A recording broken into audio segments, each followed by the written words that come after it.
So you're saying that the benefits for the bank were being able to send the offer to donors of the American Cancer Society? Yeah, Or they could offer it to and beyond that, because the research actually showed so many people have been touched by cancer, Mhm. and the awareness of the American Cancer Society brand was so pervasive. It had 98% name recognition, aided and unaided, and was Mhm. seen as the trusted entity on par with the personal physician. I'm hoping that I can reach all the people that are in these kind of conversations, and just to evolve the conversation and take a look, because if they are able to find something like this in a relationship maybe they already have, then the win-win, both on the business side for the company and on the mission side for the nonprofit, can be huge.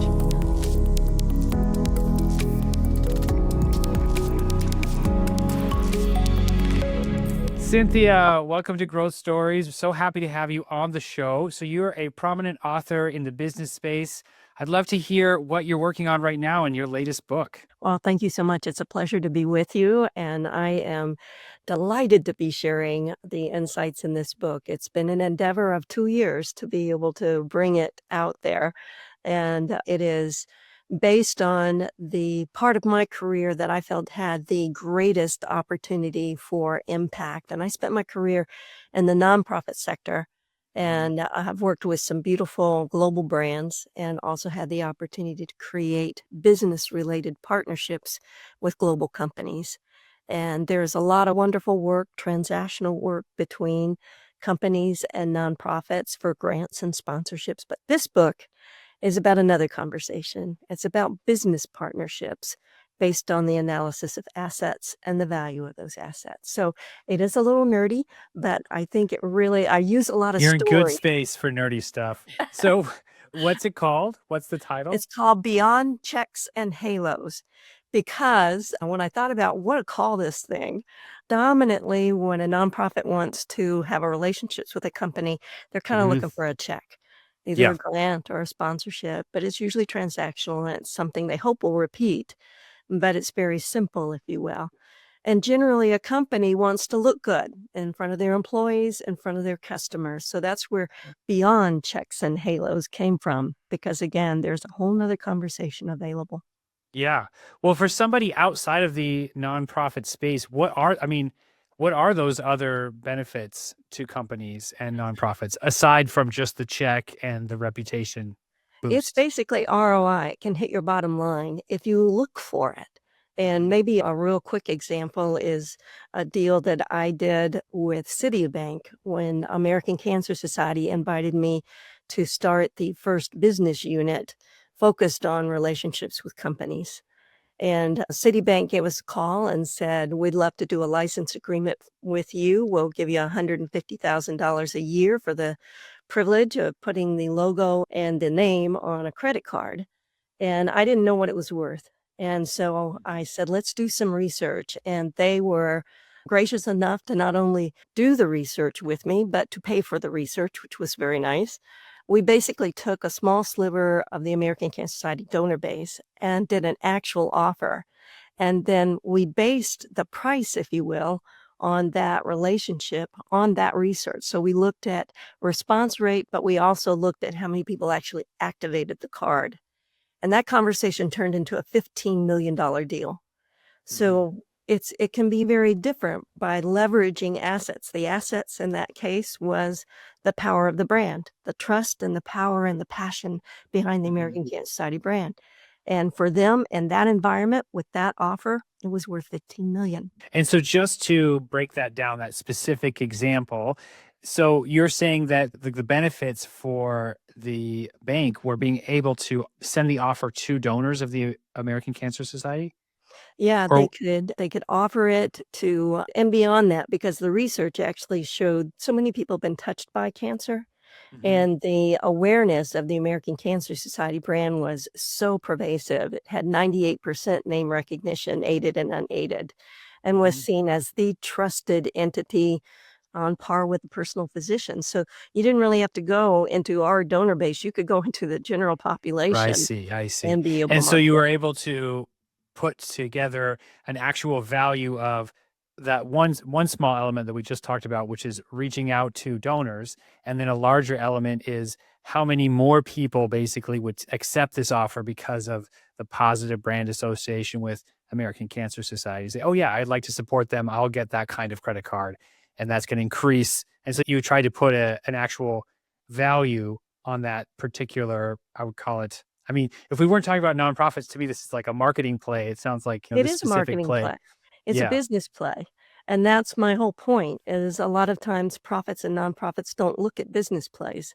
They just nonprofits often speak from a beneficiary standpoint, and Uh-huh. companies are prone to look at them as beneficiaries rather than having an opportunity to work with them in a way that will be a business win for all parties. Because the other thing that was at play in that marketing opportunity with Citibank was the level of touch cancer had in our community.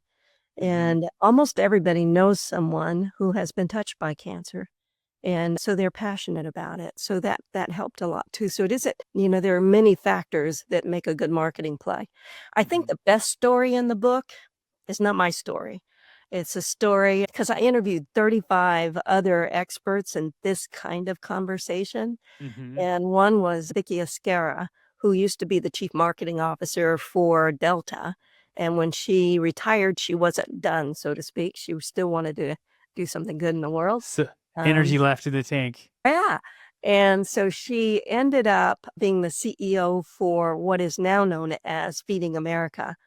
She worked with them to rebrand from Second Harvest, which is a little hard to understand immediately what that Oh, is. I remember Second Harvest. Okay, Yeah. that's the same. Yeah. Yeah, they did a lot of brand work, transitioned their brand into Feeding America, which is immediately understandable, Way clearer. You way don't have to clearer. explain Yeah. anything. Yeah. And the key thing that she looked at when she, took on the helm was, look, there's so many people that we are not reaching that are food insecure. And there's so many companies that are dumping food because it's getting to the expiration date. Surely we can work something out. So she Mhm. went to the CEO of Sam's Club and said, look, I think I can solve your problem. And as to your point earlier, they're like, what? No, you're a nonprofit. How can you solve my problem? But, basically she said, you're throwing food away. I can pick that food up and get it to the people who need it. I'm going to save you money. All of the worth of that food you purchased and now you're throwing away, all the time of employees to process to throw away food. And plus, you'll get a nice tax benefit from it as well. He basically said, prove it. They did a test.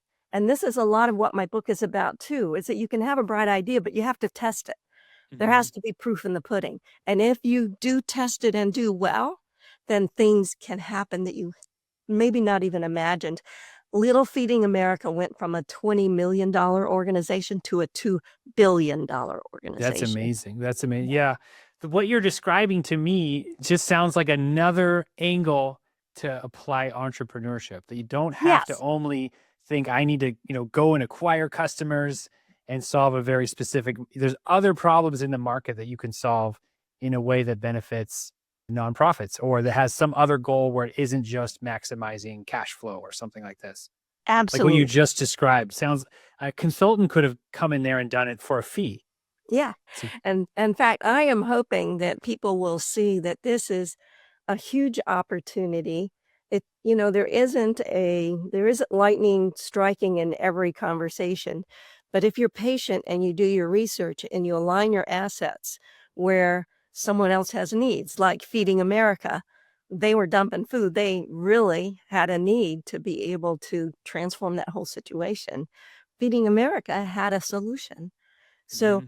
it works it's scalable. It can work on the local level. It can work on the global level. But first, people have to do their research, know what their assets are, and then look around to see who might need access to tap that. And then you open the door to how much is that worth. Yeah.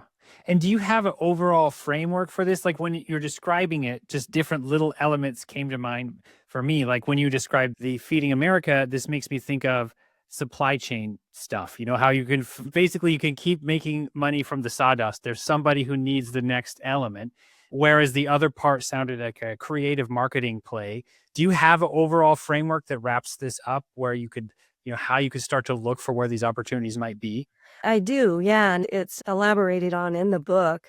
but it basically starts with whether you're profit or nonprofit, taking a look at what assets you have. And then it could go in any one of those directions. It could be a marketing play, it could be a supply chain opportunity, it could be new product development, it could be market expansion, it could be pricing strategy. I had a powerful experience with General Mills around pricing strategy when I was at the American Cancer Society. And Cancer Society is a billion-dollar organization. It's huge, but its budget, like any other company, is already spoken for. And that was a time when people weren't truly aware of what you put in your mouth affects how long you stay on the planet. Hmm. And we were trying to get investment for the nutrition message. So I knew that the American Cancer Society brand could move consumer behavior. I proved it with credit cards, I'd proved it with juice, and I knew that could happen. And I had a friend at General Mills, and I said, look, I'd love to have a conversation about 7 of their cereals. 7 brands met our science standards. And he said, no way, you're not going to get in there.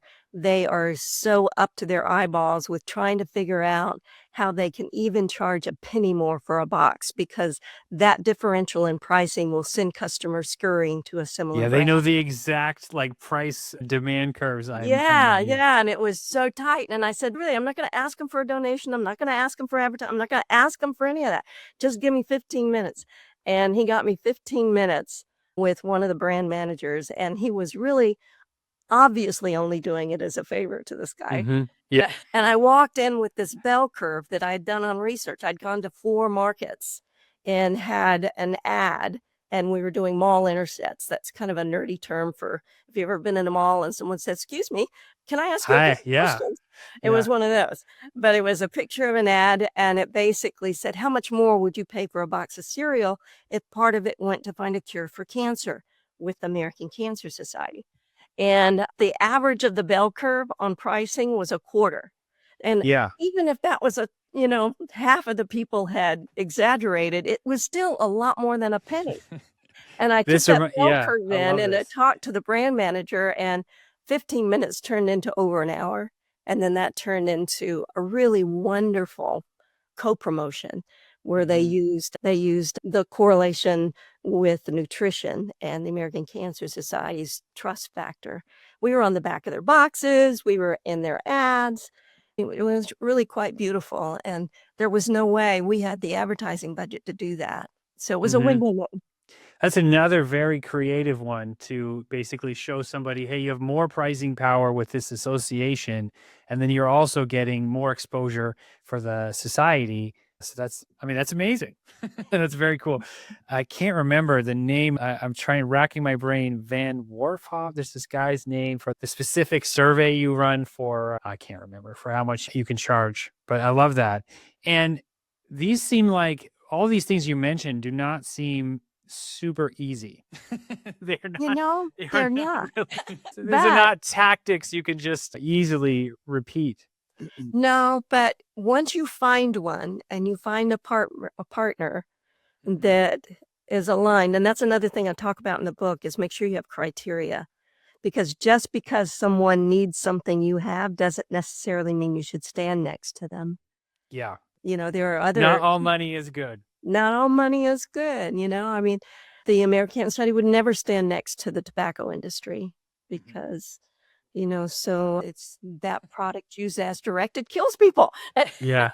So we would never do that. So not all money is good money, and you need to have criteria. 2 of our criteria points that is anything that we stood next to had to stand the test of science. So if it was ingestible or topical in any way, I couldn't even talk to them unless the researchers said that's an okay product. And So I love these stories. And what's your hope for the book? Overall, what are you hoping to accomplish this year with your book? I'm hoping that I can reach all the people that are in these kind of conversations, and just to evolve the conversation and take a look, because if they are able to find something like this in a relationship maybe they already have, then the win-win, both on the business side for the company and on the mission side for the nonprofit, can be huge. So I want to be able to get the insights and the ideas out there so that Mhm. people can start playing with a new conversation that's available that can have much, much more impact and bring more good in the world. That's what I'd love to do with my time on the planet at the moment. I love it. Well, thank you so much for the conversation. It's been great. Thank you so much for having me. I appreciate it.